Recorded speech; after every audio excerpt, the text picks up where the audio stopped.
कामदं मोक्षदं चैव ओंकाराय नमो नमः। अविरल शब्द घनौघ प्रक्षालित सकल भूतल कलंका मुनिविरपार्षद तीर्था सरस्वतीर्तनो दुरितं अज्ञान तिमिरांधानां ज्ञानांजनशलाकया चक्षुरुन्मीलितं येन तस्मै श्री गुरुवे नमः। परम गुरुभ्यो नमः। परंपराचार्य गुरुभ्यो नमः। सकल कलश विध्वंसकं श्रेयसां परिवर्धकं धर्म संबंधकं भव्य जीव मन प्रतिबोधकारकमिदं शास्त्रं श्री कार्तिकेयन प्रेक्षा नामधेयम्। अस्य मूल ग्रंथकर्तार श्री सर्वज्ञदेवाः तदुत्तर ग्रंथकर्तार श्री गणधरदेवाः प्रतिगणधरदेवाः तेषां वचोनुसारमासाद्य श्रीमद् आचार्य प्रवर श्री कार्तिकेय देवैर्विरचितम्। मंगलम भगवान वीरो मंगलम गौतमो वने मंगलम कुंदकुंदाद्यो जैन धर्मोस्तु मंगलम सर्वमंगलमांगल्यम सर्वकल्याणकारकं प्रधानम सर्वधर्माणां जैनम जैतुशासनम। कोटिशतं द्वादशैव कोटो लक्षाणि शीतिस्त्रिदिकानि चैव पंचाशदष्टोच सहस्रसंख्य मेतत्स्रुतं पंचपदं नमामि।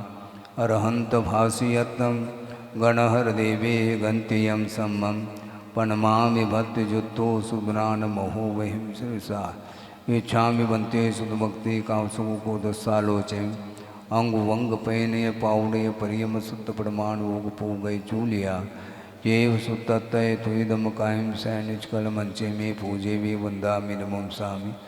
दुःखको कमको भूइलाओ सुगय गमनम स्वमाय मरणम जनगुण संपत्ति होदुमध्यम। अथ पौर्वाणिक स्वाध्याय वेलायाम श्रीमद् आचार्य भक्ति का योत्सर्गम करोमि।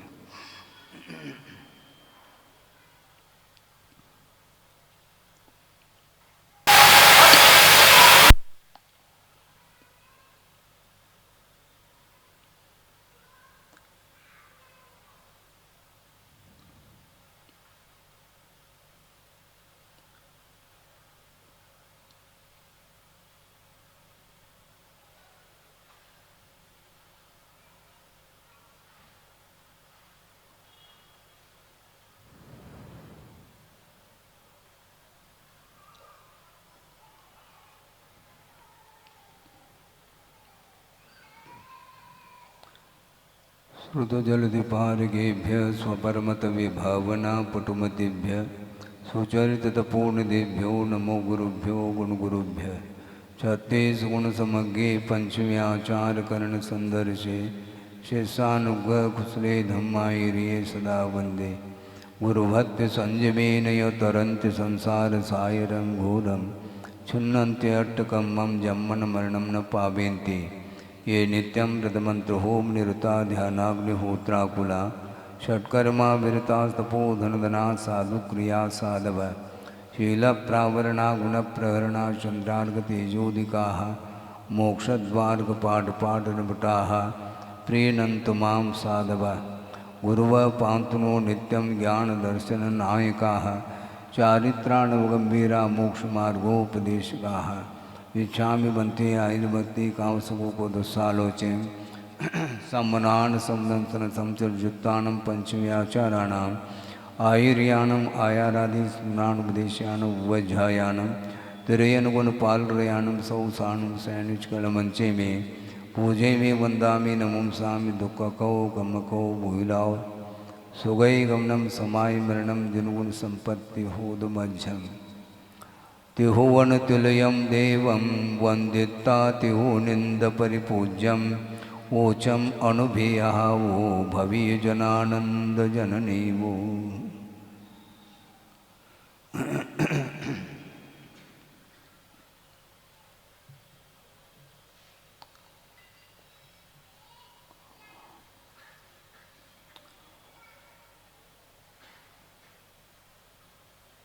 समस्त पदार्थ पर्याय की विवक्षा में क्षणभंगुर है ऐसा कहा जा रहा है,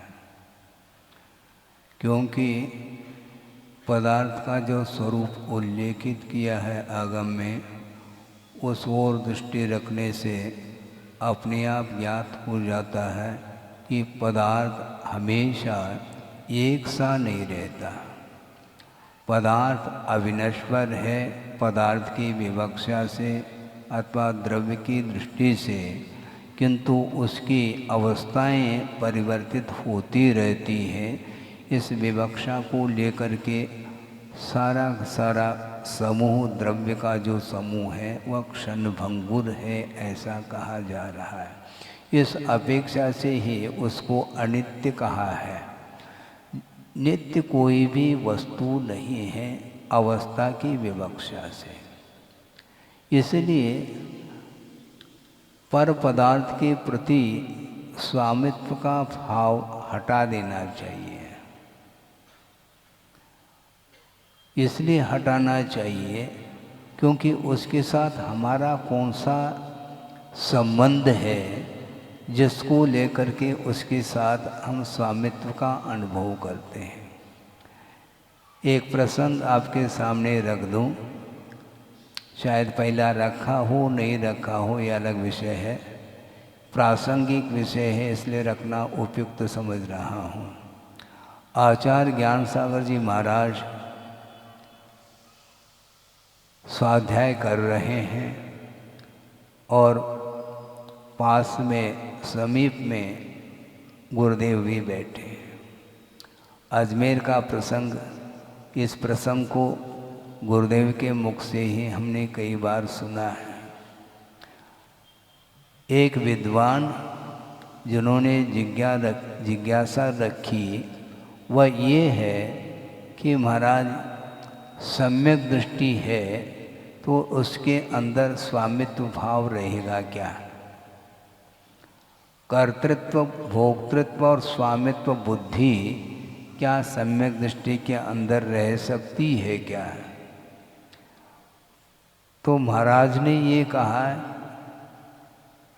जिज्ञासा का समाधान तो मैं बाद में कर दूं, आपकी स्वयं की क्या धारणा है? क्योंकि आप विद्वान हैं, इसके बावजूद भी आप अपने विचार रख रहे हैं, तो आपकी विचारधारा क्या है?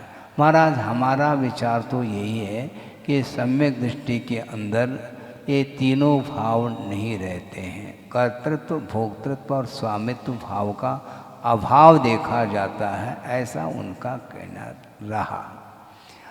तो ज्ञान सागर जी महाराज ने ये उत्तर दिया है कि वस्तुतः सम्यक दृष्टि एक ही प्रकार का है क्या? उसके कुछ भेद भी हो सकते हैं। वैसे कर्मों के क्षय, क्षोभम, उपशम की दृष्टि से सम्यक दर्शन के तीन भेद की हैं, ये अलग वस्तु। इसके अलावा भी कोई विवक्षा भेद से सम्यक दर्शन के भेद हो सकते हैं क्या? होते तो हैं। एक सराग सम्यक दर्शन होता है और वीतराग सम्यक दर्शन होता है। तो सराग सम्यक दर्शन की सीमा कहाँ तक है? कहाँ तक है? तो कम से कम छठे गुणस्थान तक है, और विवक्षा बना ली जाए तो सप्तम गुणस्थान में भी सराग दिशा देखने को मिलती है। तो इससे स्पष्ट है कि वीतराग अवस्था में जो सम्यक दर्शन की स्थिति बनती है वह अलग है, और सराग अवस्था में अलग उसकी परिणति होती है। तो इसलिए सराग सम्यक दृष्टि अवस्था में क्या हुआ, इस प्रकार के तीनों भावों से वह ऊपर उठा हुआ पाया जाता है क्या? वह शांत रह गए। ज्ञान सागर महाराज जी ये कहना चाहते हैं कि क्षायिक सम्यक दर्शन भी क्यों न हो, यदि अविरत अवस्था में हैं और परिग्रह के साथ संबंध जोड़ रहा है, तो ऐसे स्थिति में स्वामित्व का अभाव कैसा संभव है? एक चक्री को ले लो, चक्रवर्ती, इतना लंबा चौड़ा जो वैभव है उसके प्रति उसका स्वामित्व यदि नहीं है तो 60,000 वर्ष तक उसने युद्ध क्यों किया दिग्विजय के लिए?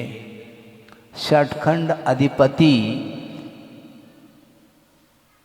अपने आप को वो मानता क्या नहीं? क्यों नहीं मानेगा? 96,000 रानियां हैं, उनके साथ उनका संबंध है क्या नहीं? उसमें से एक को किसी ने उठा ली मान लो तो उसमें कोई विकल्प नहीं होना चाहिए। जैसे समझने के लिए चक्री को छोड़ दो, राम को ले लो। हाँ, पुरुषोत्तम कहलाते हैं। कौन कहलाते हैं? मर्यादा पुरुषोत्तम। हाँ ठीक है, उनके पास भी एक शायद सम्यक तो है। और सीता का हरण जब हो जाता है तो उनके अंदर कोई वेव्स उठना नहीं चाहिए, कोई विकल्प उत्पन्न नहीं होना चाहिए। ऐसा हुआ है क्या? क्यों नहीं? जब स्वामित्व नहीं है तो विकल्प नहीं उत्पन्न होना चाहिए। इससे स्पष्ट है सीता का संबंध मेरे साथ है, उसको वो पत्नी के रूप में स्वीकार करते हैं, उसके प्रति कोई भी अपनत्व नहीं है तो विकल्प नहीं आते हैं। इसी प्रकार भरत चक्रवर्ती हैं, इतना वैभव है, इसके प्रति उनका कोई भी अटैचमेंट नहीं है, लगाव नहीं है, तो स्वामित्व का अभाव मानने में कोई बाधा नहीं। किंतु ऐसा होता थोड़ी है। इससे स्पष्ट है वीतराग दशा जब तक नहीं आती तब तक किसी भी प्रकार से पर वस्तु के प्रति स्वामित्व भाव का अभाव नहीं हो सकता। हाँ, और स्वामित्व भाव का अभाव नहीं है तो इससे स्पष्ट है वो अनित्रिक्षा का चिंतन भी कर ले तब भी जब अनित्य है तो किस बात को लेकर के ताला लगाया जा रहा है, उसका उत्तर कौन देगा? इधर अनित्य भी कहो और एक एक दो दो ताले भी लगा दो और फिर भी विकल्प बना रहता है, ताला ढंग से लगा क्या नहीं लगा बेटा देख करके आ जाओ। ये सब क्या है? उस समय अनित्य भावना कहाँ चली जाती वो? इसलिए कल परसों भी काफ़ी दिन से ये विषय चल रहा है कि वस्तुतः चिंतन करना अलग वस्तु, किंतु उसका अनुभव करना अलग वस्तु होता है। श्रद्धान की दृष्टि से वस्तु तत्व के ऊपर यथार्थ श्रद्धान करना, आस्था रखना अलग विषय है, किंतु उसको फील करना ये अलग वस्तु है। अनित्य है, क्षण भंगुर कहा जा रहा है। इस प्रकार वह फील कौन कर सकता है? जिसने पूरी तरह से परिग्रह का विमोचन कर लिया है, उसी के वश की बात है। उसके पूर्व भूमिका में आस्था के साथ जितना बन सके उतना वह चिंतन मनन आदि कर लेता, उसका निषेध भी नहीं, किंतु समय समय पर वह अनुप्रेक्षाएँ काम में आनी चाहिए। काम में यदि नहीं आ रही है तो वह केवल चिंतन भर माना जाएगा, और चिंतन में यदि सफलता है तो फिर चिंता की कोई बात ही नहीं। इधर चिंता भी हर पल सता रही है और इधर चिंतन भी चल रहा है, ऐसा होता नहीं वस्तुतः। इसलिए यहाँ पर ये कहा जा रहा है प्रत्येक पदार्थ क्षणभंगुर है पर्याय की दृष्टि से। इसलिए वस्तुतः सर्वम इदम पौद्गलिकम, ये जो कुछ भी इंद्रियों के माध्यम से वस्तु पकड़ में आ रही है वो पौद्गलिक वस्तु आ रही है। कुछ ऐसे भी पदार्थ हैं जो स्वाभाविक रूप से उनका परिणमन होता है, वैभाविक परिणमन संभव नहीं। जैसे धर्म द्रव्य, अधर्म द्रव्य, आकाश द्रव्य और काल द्रव्य, ये चारों द्रव्य अमूर्त हैं और इनका वैभाविक परिणमन संभव नहीं। और दूसरी बात, जीव और पुद्गल ये दो द्रव्य ऐसे हैं इनमें वैभाविक परिणति बनती है। वस्तुतः स्वभाव की ओर दृष्टि चली जाए तो निश्चित रूप से राग उतने क्षण के लिए तो समाप्त हो जाएंगे। जैसे पुद्गल की इकाई क्या है? परमाणु है। वह परमाणु किसी भी इंद्रिय के द्वारा ग्राह्य हो रहा है? इंद्रिय के माध्यम से परमाणु को ग्रहण किया जा सकता? नहीं किया जा सकता। तो उसको ध्यान का विषय बनाया जा सकता है। यदि बना लेंगे तो उसके निमित्त से किसी भी प्रकार से हर्ष विषाद आदि उत्पन्न नहीं हो सकते, क्योंकि वह स्वाभाविक परिणति पौद्गलिक द्रव्य की है। तो पुद्गल द्रव्य जो समय स्वभाव रूप में परिणमन करता है, वह किसी भी इंद्रिय का जब विषय नहीं बनता तो हर्ष और विषाद के लिए अवसर ही नहीं प्राप्त हो सकता। इसलिए जब कभी भी इष्टानिष्ट की परिकल्पना होती है तो वह स्कंदात्मक जो पुद्गल द्रव्य है उसको देख करके ही हर्ष विषाद आदि होते हैं। ये इष्ट नहीं है, ये अनिष्ट है, ये प्रतिकूल है, ये अनुकूल है। इसको ले करके कभी हर्ष का और कभी विषाद का अनुभव होता है, और इसके माध्यम से कर्म का आश्रय होता है, उस आश्रय को रोक नहीं पाते। इसलिए उस प्रकार की वस्तु का आलम्बन लेना चाहिए जिसके माध्यम से हमारा धर्म ध्यान बन सके। नहीं है तो आर ध्यान में वह चला जाता है, क्योंकि आर ध्यान होता कब? मनोज्ञ और अमनोज्ञ की परिकल्पना जब तक बनी रहेगी उपयोग में, तब तक वह उसके संयोग और वियोग में वह हर्ष और विषाद का अनुभव करता है।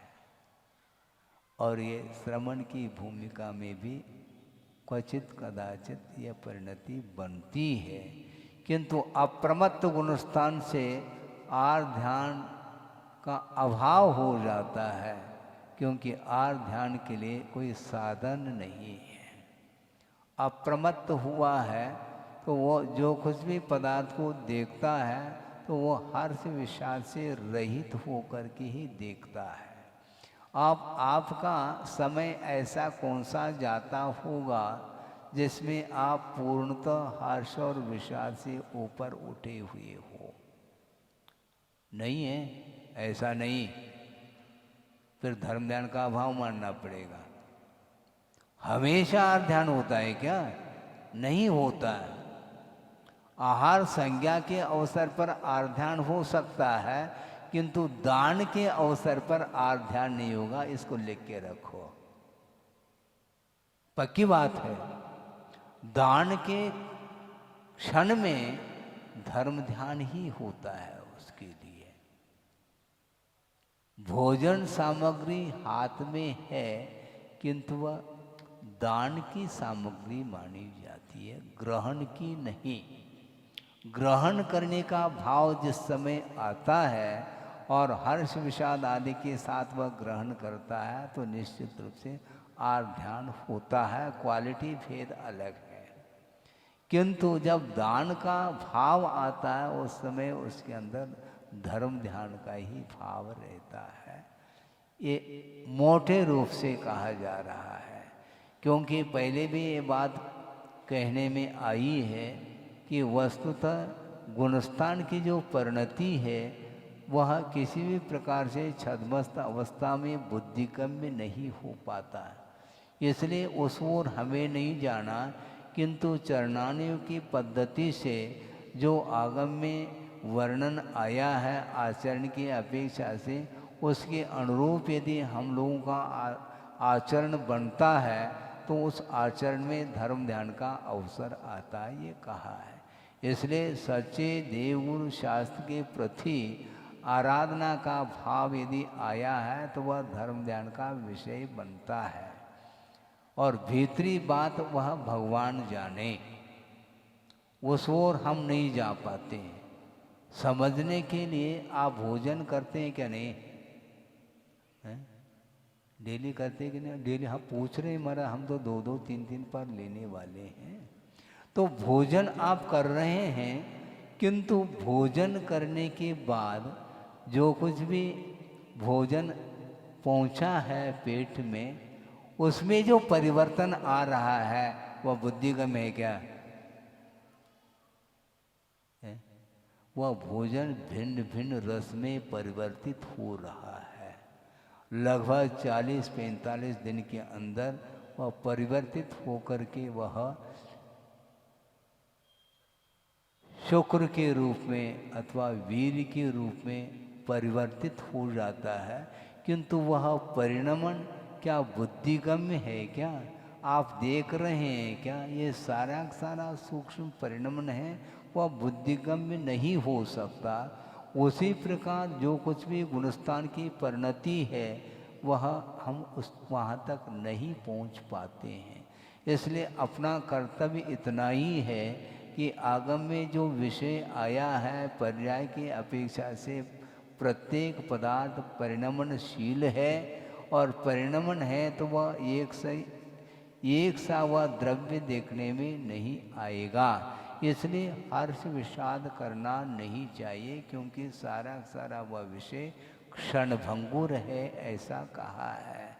इसलिए कल आया था जन्म हुआ है तो निश्चित रूप से उसका मरण अनिवार्य है, ऐसा कहा। इसी प्रकार यौवन अवस्था हमेशा बनी नहीं रहेगी है। वृद्धावस्था जब आती है तो अपना शरीर ही अच्छा नहीं लगता है। क्यों नहीं लगता? पहले तो लग रहा था ना। तो युवा अवस्था में जब थे उस समय शरीर पुष्ट देखने में आता था, और वह पुष्ट नहीं है। और पौष्टिक पदार्थ का सेवन भी कर लें तो भी वह शरीर पुष्ट नहीं हो पा रहा है, क्योंकि एज फैक्टर है। अवस्था आ चुकी है। वह वृक्ष कब तक हरा भरा रहेगा? कोई एक सीमा है। धीरे धीरे धीरे वह वृक्ष बूढ़ा होता चला जाता और एक बार वह धराशायी हो जाता है।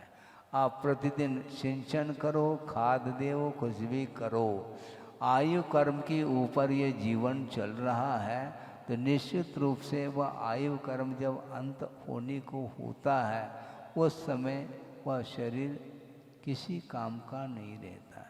बल्कि प्रत्येक व्यक्ति के जीवन में वृद्धा अवस्था आए ये अनिवार्य नहीं। युवा अवस्था में अथवा बाल्य अवस्था में अथवा गर्भावस्था में भी अवसान को प्राप्त हो सकता है, किसी भी निमित्त को लेकर के। तो ऐसी स्थिति में आयु कर्म जब तक बना रहता तब तक जीवन रहता है, और आयु कर्म अनंत काल के लिए नहीं आता। कुछ सीमा को लेकर के उत्कृष्ट आयु और जगन्य आयु और मध्यम आयु है। तिर्यंच गति में जगन्य आयु अंतर्मूर्त है, उत्कृष्ट आयु भूमि के अपेक्षा से 3 पल्य प्रमाण है। इसी प्रकार मनुष्य की भी बात है। मनुष्य गति में भी अंतर्मूर्त जगन्य स्थिति और उत्कृष्ट जो है 3 पल्य प्रमाण स्थिति होती है उत्तम भूमि की अपेक्षा। इसी प्रकार नरक आयु भी जगन्य स्थिति 10,000 वर्ष प्रमाण है और उत्कृष्ट 33 सागर प्रमाण है। इसी प्रकार देवों में भी 10,000 जगन्य और उत्कृष्ट 33 सागर, और बीच में मध्यम आयु होती है, किंतु इससे अधिकतम आयु संभव नहीं है। तो अर्थ ये है कि दीर्घ आयु पाकर के भी उसका अवसान होना ही है। और मिथ्या दृष्टि यदि देव होता है तो अवसान होने के 6 महीने पहले जब माला मुरझाती है तो रौनकता खत्म हो जाती उसकी है। वो उदास हो जाता है, अरे अब मुझे जाना है? और छड़ाला में आपने चित्र देखा होगा, वह देव सागरोपम आयु तक उस वैभव का उपभोग करने के बाद भी राग के साथ उसने एक इंद्रिय का भी बंद कर सकता है। अति संक्लेश के कारण एक इंद्रिय का बंद करता है, क्योंकि सागरोपम आयु तक जो सुख का अनुभव किया था अब समाप्त होने जा रहा है भगवान, मैं कहाँ जाऊँगा? वह चित्र में दर्शाया गया है, एरो बना करके एक वृक्ष, और उसमें वह उत्पन्न हो रहा है। सोचो, विचार करो, बड़ी विचित्र दशा है। और सिद्धांत की दृष्टि से देखते हैं, देवगति में अशुभ लेशा नहीं है, कुछ अपवाद को छोड़ करके, किंतु शुभ लेशा के साथ भी एक इंद्रिय का बंद कर रहा है। पीतलेशा, जो हीमान पीतलेशा है, उसके माध्यम से वह तिर्यंच आयु का बंद कर रहा है, उसके साथ साथ एक इंद्रिय का बंद करके वह स्थावर पर्याय को प्राप्त कर रहा है।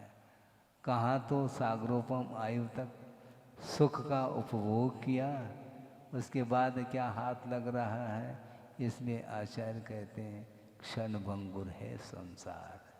हाँ, अकाल मरण नहीं है, किंतु अंत तो गत्वा उसको एक इंद्रिय पर्याय को धारण करना पड़ रहा है। तो एक इंद्रिय पर्याय का बंद उसने किया है, तो बिना भाव के बंद हुआ है क्या? आश्रव जो हो रहा वह बिना भाव के हो रहा है क्या? नहीं, वह भाव ही आश्रव के लिए कारण है। तो भाव करना और नहीं करना आपके अधीन है क्या किसी दूसरे के अधीन है? स्वयं के अधीन है। क्योंकि जब तक हम राग नहीं करेंगे तब तक बंद संभव ही नहीं। अबुद्धिपूर्वक जो बंद की व्यवस्था आगे के गुणस्थानों में भी चलती है उसकी विवक्षा नहीं, किंतु संसारी प्राणी जब भी वह प्रवृत्ति करता रहता है तो हर्ष विषाद के साथ करता है, इसलिए वह कर्म बंध को रोक नहीं पाता। रोकने के लिए कौन से साधन हैं महाराज? यही तो अनुप्रेक्षा चल रही है। अनुप्रेक्षा के माध्यम से आश्रव को रोका जा सकता है। आश्रव को रोकना चाहो तो अनुप्रेक्षा कर लो महाराज, बहुत आसान हो जाएगा। हम भी अनुप्रेक्षा कर लेंगे, इतना आसान नहीं है वो। केवल चिंतन करना मात्र पर्याप्त नहीं, जिस समय अवसर आता है, जिस समय दुख की घड़ी आती है, उस समय अनुप्रेक्षा, उस समय वह उसकी उपयोगिता सिद्ध होती है। प्रतिकूलता में भी किसी भी प्रकार से प्रतिकार का भाव नहीं करना, वह उस समय चिंतन सार्थक सिद्ध होता है?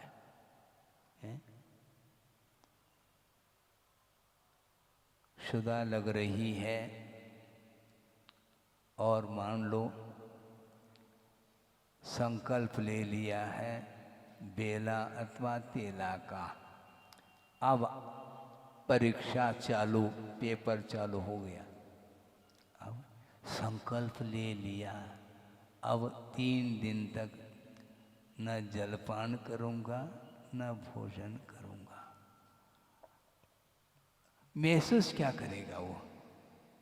क्षुधा उसको लग रही है क्या? नहीं। प्रश्न ये है, ऐसा तो नहीं अनुभव कर रहा है कि जिस प्रकार भरपेट खाने के उपरांत जिस प्रकार अनुभव करता है वैसा अनुभव तो उसको हो नहीं रहा है। उसको क्षुधा लग रही है, तृषा भी लग रही है, इसके उपरांत भी संकल्प है मैं ग्रहण नहीं करूँगा। ये संयम है। संवेदन होगा क्षुधा का, किंतु विजय प्राप्त करना है। ये परिचय विजय इसके द्वारा भी संभव होगा। मन में भाव तक नहीं लाता, न लाना चाहिए। हम मान लो संकल्प को बरकरार बनाए रखा है, उपवास का संकल्प तोड़ेंगे नहीं, किंतु मन में भाव आ सकते हैं, संभावना है। तो फिर क्या करें महाराज? लाना नहीं चाहिए। तो गुणस्थान की क्या फजीती होगी? गुणस्थान क्या टिकेगा क्या नहीं टिकेगा? क्यों नहीं टिक सकता? क्यों नहीं टिक सकता? यहाँ तक कि कहा है कि पशु पर्याय में भी संयमा संयम गुणस्थान होता है और वह कुछ कम एक पूर्व कोटि वर्ष तक उसका पंचम गुणस्थान बरकरार बना रह सकता है। इसी प्रकार मनुष्य गति में भी पंचगुण स्थान बना रह सकता है। वो कैसा रहता होगा? गुणस्थान बनाए रखने में उसका स्वयं का पुरुषार्थ है।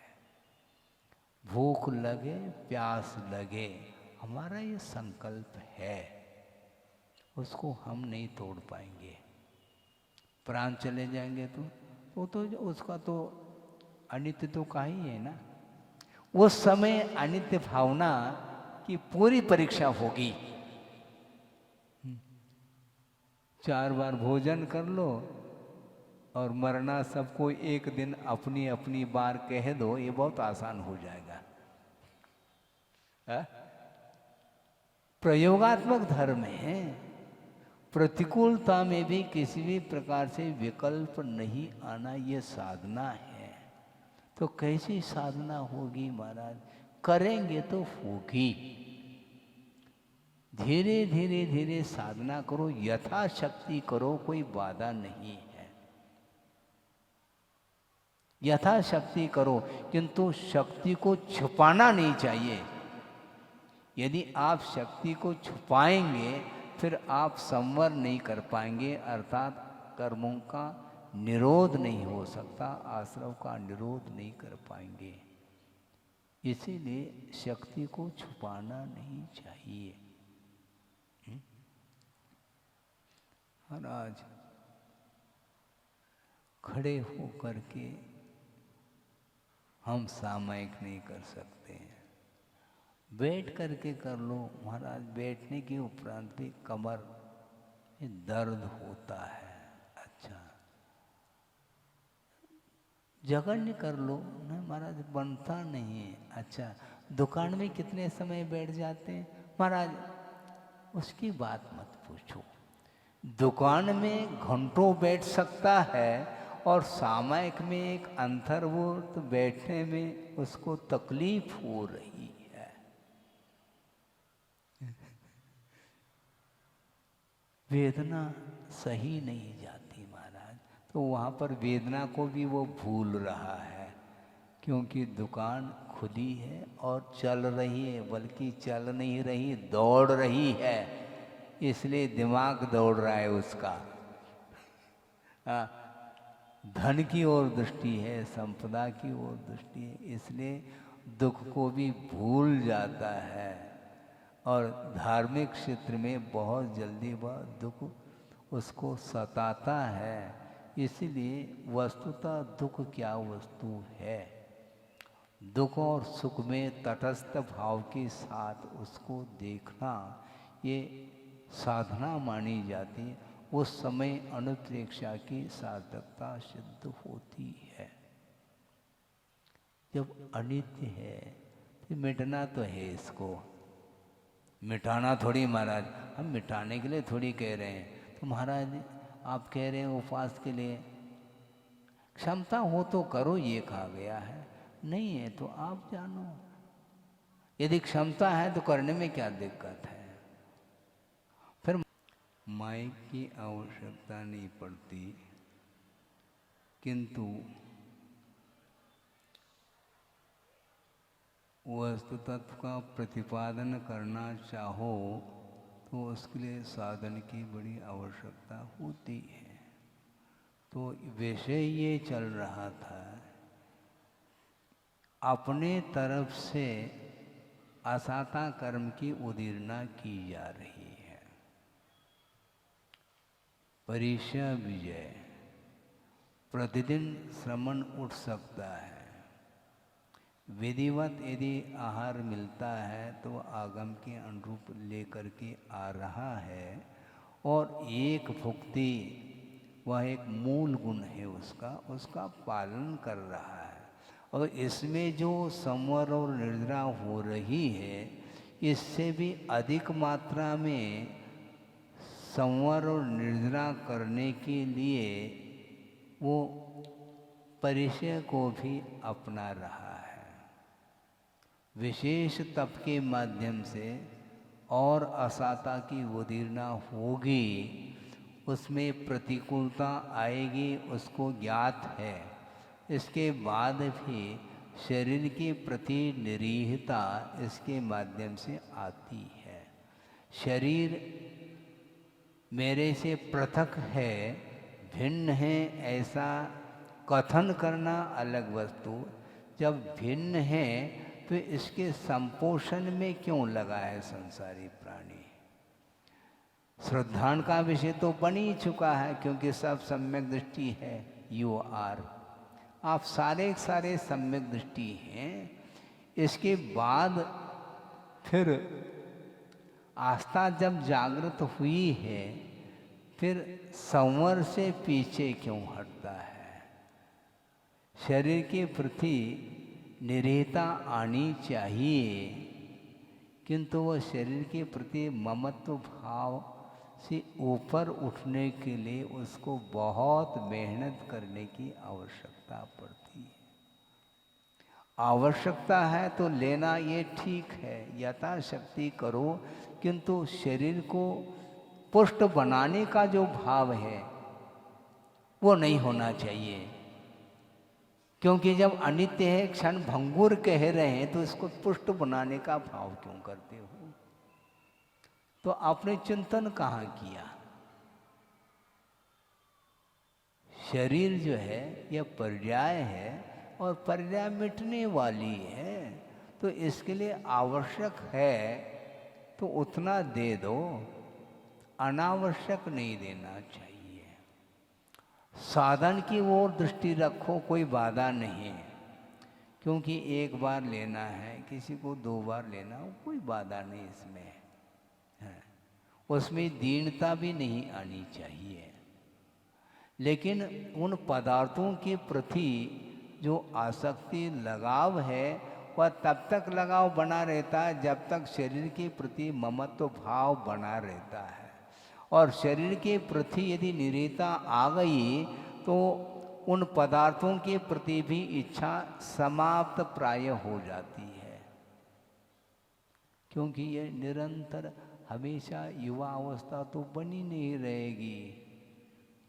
ढलता सूरज ढलता ही ढल जाएगा। ये भजन जो है ना बोलने में तो बहुत अच्छा लगता है, किंतु समस्या फिर भी बनी रहती है।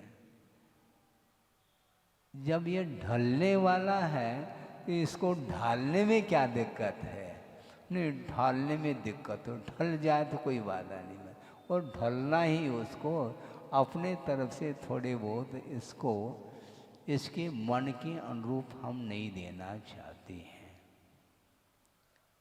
फिर किसके अनुरूप?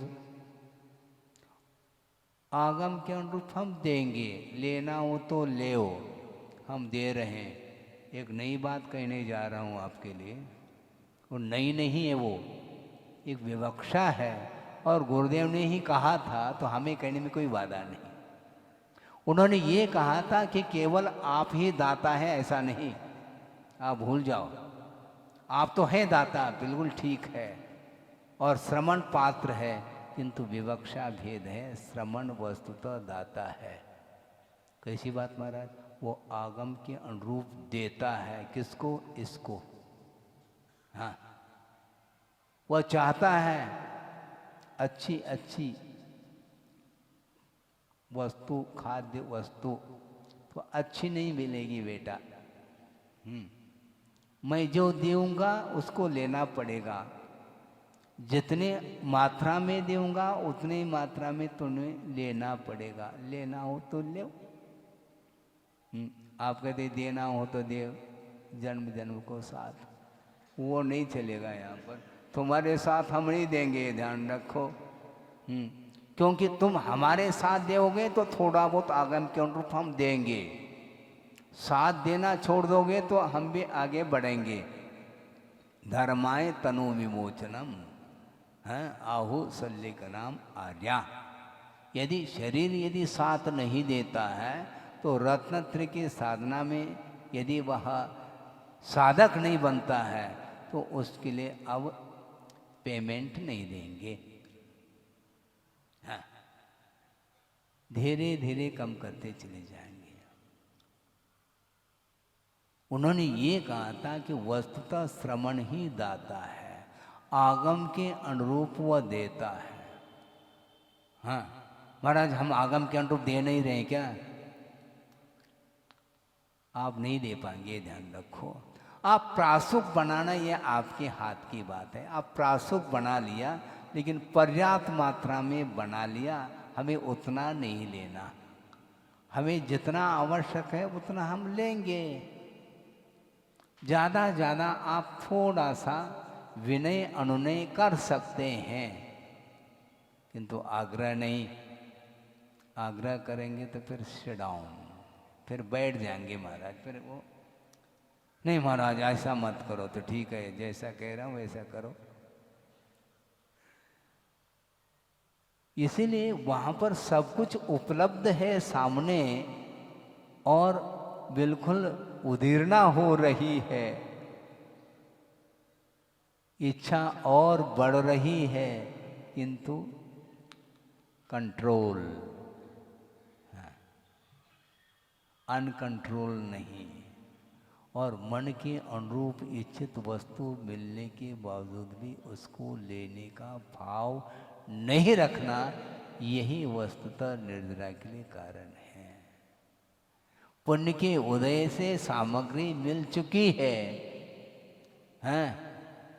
पुण्य के उदय से अच्छी क्वालिटी की सामग्री मिली है और क्वांटिटी भी अच्छी है, क्वालिटी भी है। इसके बाद भी वो देना भी चाह रहा है दाता, और नवदा भक्ति पूर्वक आदर भाव के साथ दे रहा है। इसके बाद भी हम लें तब हमें उतना ही लेना है। सोचो, श्रवण क्या करता है?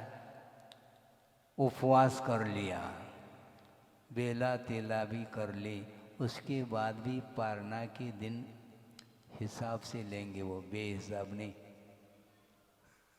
क्या थोवम जी में ये गाथा उस समय लागू होती है। भरपेट भोजन करो और थोवम जी में ये गाथा रटते जाओ, इससे कोई प्रयोजन सिद्ध नहीं होता। इसलिए वहाँ पर बिल्कुल हिसाब से लेना चाहिए। इच्छा होती है, इसी का नाम, इच्छा को रोकने का नाम तप का है, और तप के माध्यम से संवर एवं निर्जरा होती है। इसलिए ये प्रैक्टिकल पेपर है, प्रयोग है। प्रयोग यदि नहीं है तो ये अनुप्रेक्षाएं तो बिल्कुल कंठस्थ है। किंतु आचार्य कहते हैं कंठस्थ करने से काम नहीं चलने वाला, हृदयंगम होना चाहिए। क्या? हाँ, तालियां बज गई। हृदयंगम अर्थात उसको आत्मसात किया जाता है, तब कहीं जाकर के चारित्र का अनुपालन होता है। ये बिना निर्हिता के संभव नहीं है। इसलिए निरंतर वह श्रवण अथवा वृत्ति अनुप्रेक्षाओं का चिंतन करता रहता है। इसलिए उसके अंदर वैराग्य निरंतर बना हुआ रहता है। अवीक्षण सम्यक होना चाहिए। अवीक्षण ज्ञानोपयोग तो होता है, निरंतर स्वाध्याय कर लेंगे, लेकिन निरंतर संसार से भीति होनी चाहिए। जो पाप भीरू होता है वही मोक्ष मार्ग पर आरूढ़ हो सकता है, उसके बिना संभव नहीं है। हाँ, पाप के फल से तो डरता है संसारी प्राणी, किंतु पाप से नहीं डरता। बाप से तो डर रहा है, लेकिन पाप से नहीं डरता। समस्या ये खड़ी हो गई। पिताजी आगे डर, क्यों? वो देखेंगे तो क्या कहेंगे, और छिप छिप करके जो नहीं करना है वह भी कर लेता है। वो बाप से डर रहा है, किंतु पाप से नहीं डर रहा। वो यही तो है। पाप से हमेशा डरना चाहिए, दूसरे से क्यों डरते हो? गुरु से भी नहीं डरो। वो डराते हैं क्या तुम्हें? वो डराते नहीं, अभयदान देते हैं। डराना उनका कार्य है नहीं, किंतु शिष्य डरता है गुरु से। ऐसा न हो कि उनके नज़रों में हम कहीं गिर न जाएं, हैं? स्वयं दोषों से गिरा हुआ है तो उनके दृष्टि में क्या, बल्कि वो उठाएंगे तुम्हें। किंतु जैसा कहेंगे वैसा स्वीकार करना पड़ेगा, तब तो हम उठा पाएंगे, नहीं तो ओम शांति। फिर है बेटा दौड़ लगा रहा है और गिर पड़ा, फिर अब क्या? उठाने वाले जैसे गिरे वैसे उठो। है? किसने गिराया तुम्हें? स्वयं ही गिर गया वो, इतना क्यों दौड़ लगा रहा है? स्वयं की गलती स्वयं को स्वीकार करना चाहिए, और स्वीकार यदि कर लेता है तो गुरु उसको संभाल सकते हैं, संभालते हैं। तो इसलिए हम ये कहना चाह रहे हैं कि वस्तुतः इस शरीर के प्रति जब तक ममत्व भाव बना रहेगा तब तक आप कितने भी चिंतन करो। हाँ, चिंतन शैली बहुत अच्छी है और प्रस्तुति भी क्या है? बहुत अच्छी है। सभा को बांध देते हैं आप महाराज। हाँ ठीक है, ये प्रस्तुति हो गई, किंतु स्तुति की ओर दृष्टि रखेंगे तो ओम शांति हो रही है। प्रतिपादन करना सरल है, किंतु जो प्रतिपादन के अनुरूप उसको अपने जीवन में उतारना, ये बहुत इसमें कठिनाई आती है। इसलिए क्षुधा लगी है, इसके उपरांत भी नहीं लेना है। ये संकल्प है। मान लो वो स्वयं उसने संकल्प ले लिया, किसी ने किसी के सामने थोड़ी लिया संकल्प। हाँ, इसलिए मन में भाव आ रहा है, कल देख लेंगे। हाँ? पहले ले लिया उपवास, किसी को ज्ञात नहीं है, तो मान लो भूख लग रही है तो वो सहा नहीं जा रहा है, कल के लिए टाल दिया जाए। अब किसी को ज्ञात नहीं, अरे किसी को ज्ञात हो या ना हो, संकल्प तो खंडित हो जाएगा। सोचो, विचार करो। एक शियार आपने पढ़ा होगा कथा, और शियार हो करके भी होशियार निकला वो है, और अपन कदम कदम पर फेल हो रहे हैं। इसलिए बहुत कमज़ोर मन वाला जो होता है वो कभी भी संयम का अनुपालन नहीं कर सकता। संयम के अनुपालन करने के लिए ऊर्जा चाहिए। कौन सी ऊर्जा महाराज? शारीरिक नहीं, शारीरिक शक्ति पर्याप्त है, बलवान है, किंतु मोक्ष मार्ग में वह बल काम में नहीं आ रहा है। और बिल्कुल दुबला पतला, दो शब्दों के क्यों प्रयोग करते हैं आप? दुबला भी और पतला भी कह रहे महाराज, कहने में आता है, ठीक है कह दो आप, कोई बाधा नहीं।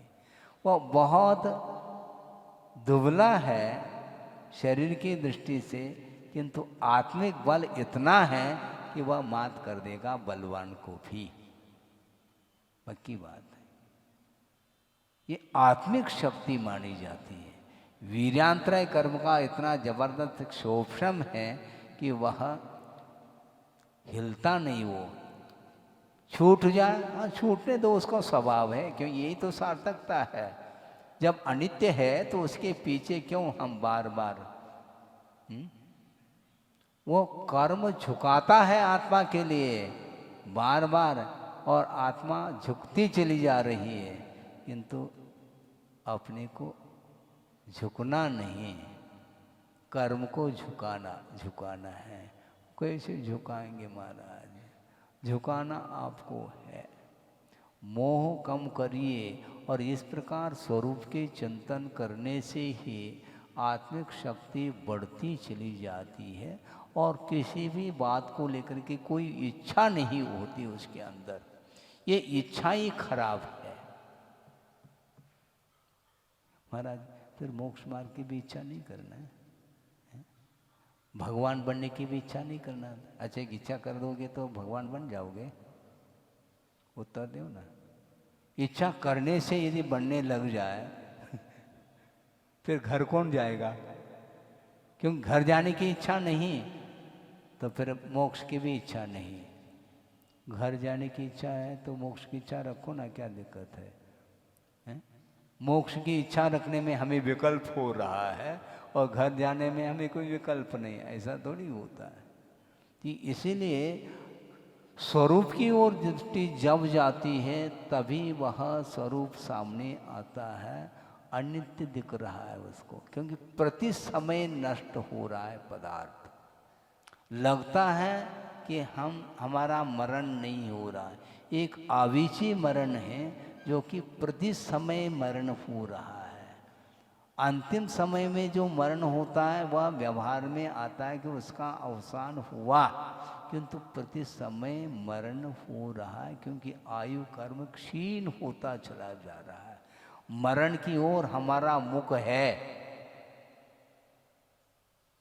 जीवन की ओर नहीं, क्योंकि मरण के बिना जीवन आएगा नहीं।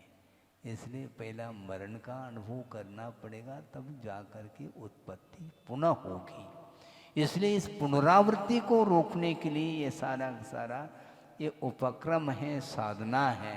साधना के पीछे यही लक्ष्य होना चाहिए। बीच में संसारी प्राणी लक्ष्य को भूल जाता है तो गाड़ी उसकी पुनः रिवर्स हो जाती है।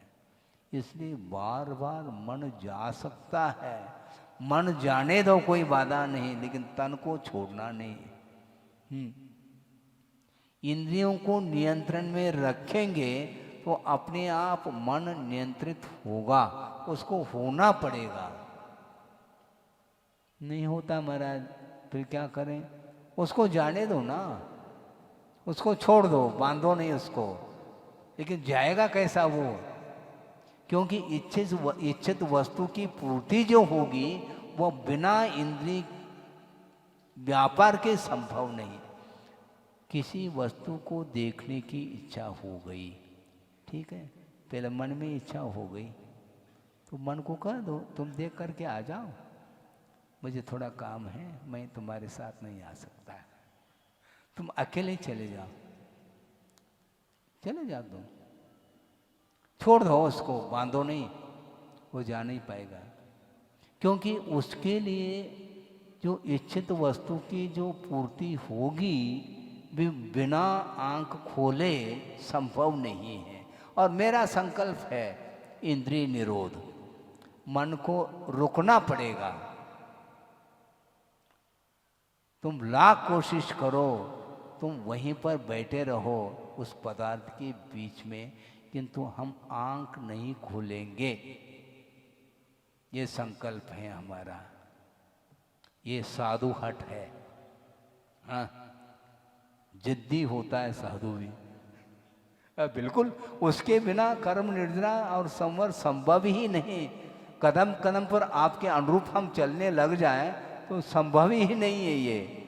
इसलिए आचार्यों ने कहा कि सामने वाले के अनुरूप नहीं चलना, आगम के अनुरूप चलो यदि चलना चाहते हो। वो चलने नहीं देंगे, क्योंकि उनको भी लेना है, उनको भी खाना है, दूसरे को भी खिलाना है। महाराज प्रसाद बन जाएगा ये भी सुनते हैं, आप इसको लेंगे तो प्रसाद बन जाएगा।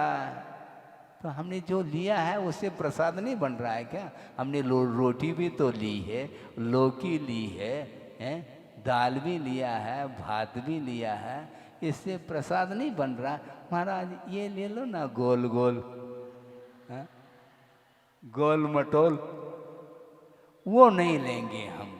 तो महाराज प्रसाद कैसा बनेगा? प्रसाद बने या न बने, हाँ, किसी को जो लेना चाहता है उसको प्रसाद बांटो आप, जो नहीं लेना चाहता उसके लिए क्यों आप बांटना चाहते हैं? नहीं लेंगे हम। इसलिए ये संकल्प है, जब तक हम इंद्रियों के द्वारा वस्तु के साथ संबंध नहीं जोड़ते हैं तब तक वह मन कुछ भी नहीं कर सकता। चले जाओ, जाना हो तो जाओ, हमें कोई आपत्ति नहीं। हमारा संकल्प है हम आंख नहीं खोलेंगे। मन खोलता है क्या आप खोलते हैं? आपके अंदर यदि खोलने की भावना हो गई तो मन को संकेत देता है, कौन? जीव, खोल ले आंख। और बोलता क्या? आंखें बंद है, आंखें बंद करूं या खोलूं?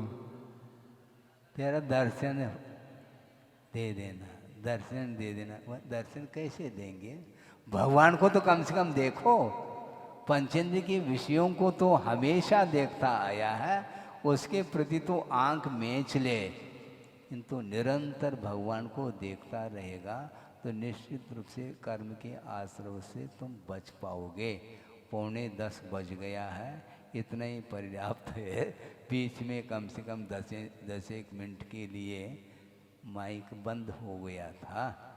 माइंड तो था लेकिन माइक बंद था, मैं कर क्या सकता हूँ। इसलिए निरंतर अपनी भूमिका के अनुरूप इन 12 भावनाओं का चिंतन करते रहना चाहिए और भूमिका के अनुरूप आश्रव का निरोध हो सकता है। ये सब आस्था के ऊपर निर्धारित है, इतना ही पर्याप्त है। बोधि समाधि परिणाम शुद्धि स्वात्मोपलब्धि शिवशोक सिद्धि चिंतामणिम चिंतित वस्तुदाने पाम बंद मानस्य ममास्तु देवी। परम पूजाचार्य गुरुवर श्री विद्यासागर जी मुनि महाराज की जय।